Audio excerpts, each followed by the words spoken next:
میں آل انڈیا مجلس اتحاد المسلمین قطب اللہ پور اسمبلی کانسٹیٹنسی انچارج ہندوستان اور ساری دنیا بھر کے مسلمانوں کو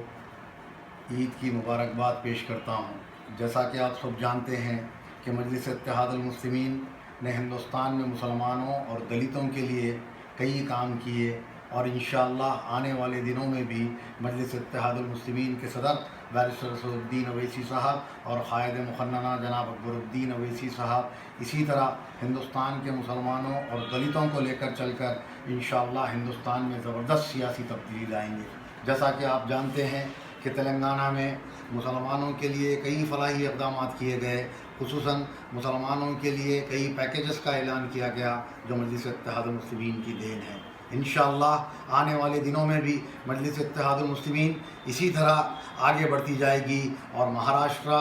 اتر پردیش، دہلی، کرناٹک اور ویسٹ بنگال میں بھی مجلس اتحاد المسلمین کامیابی حاصل کرے گی، اور مسلمانوں کے لیے کئی فلاحی اقدامات کیے جائیں گے۔ تو میں قطب اللہ پور اسمبلی کانسٹیٹنسی انچارج کی حیثیت سے میں خصوصاً تلنگانہ قطب اللہ پور اسمبلی کانسٹیٹنسی کے مسلمانوں کو عید کی مبارکباد پیش کرتا ہوں۔ ان حالات میں جبکہ ہندوستان میں مسلمانوں پہ طرح طرح کے بی جے پی حکومت ظلم کر رہی ہے، اس کے باوجود بیرسٹر اسد الدین اویسی صاحب ایک آواز بن کر ڈٹ کر ان چیزوں کا مقابلہ کر رہے ہیں۔ جیسا کہ آپ سب جانتے ہیں NIA کی جانب سے کئی گرفتاریاں عمل میں آئی، اس کے خلاف مجلس اتحاد المسلمین نے قانونی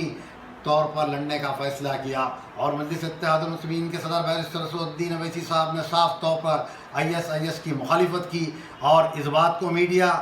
بتانے سے اعتراض کر رہی ہے، جبکہ ہندوستانی نہیں پر ساری دنیا بھر کے مسلمان قائدین میں سے کسی نے بھی ISIS کے خلاف جو ہے اس طرح آواز نہیں اٹھائی جس طرح مجلس اتحاد المسلمین کے صدر بیرسٹر اسد الدین اویسی صاحب نے آواز اٹھائی، کیونکہ اسلام جو ہے خون خرابے کو روکنے کا اور امن و امان کو قائم کرنے والا مذہب ہے۔ دہشت گردی کا اسلام سے کوئی تعلق نہیں ہے۔